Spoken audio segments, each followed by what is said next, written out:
Hey, this is Gareth Dyke from Research Square Company, and we're here answering some of those commonly asked questions that researchers often have. And I've got one right here, and it's, what's the contribution of a first author on an academic paper? Now, authorship on academic papers is a very key, very critical issue. You should not be an author on a peer-reviewed academic article unless you have contributed intellectually to the work as well as to the editing and writing of the article and approved it for submission. If you'd like more information about authorship, we've got lots of resources on our site as well as on the icmje.org website, the International Committee of Medical Journal Editors. My rule of thumb for being an author on an academic paper is this: could you stand up at an academic meeting, at a conference,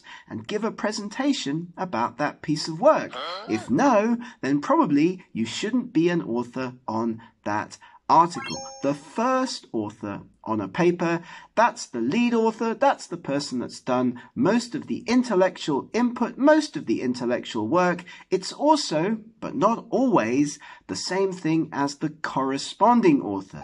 The corresponding author is the individual who deals with all communications with editors, editorial officers, the go-to point person for the paper. So you could end up being the first author if, let's say, this is your PhD research, you're the person who's done most of the research, but then maybe your supervisor is the corresponding author. Another important position often is who's the last author on a paper, because in lots of academic fields, the last author is the lab group leader. But then, first and last, I wouldn't get too hung up if I were you on your position otherwise within the authorship.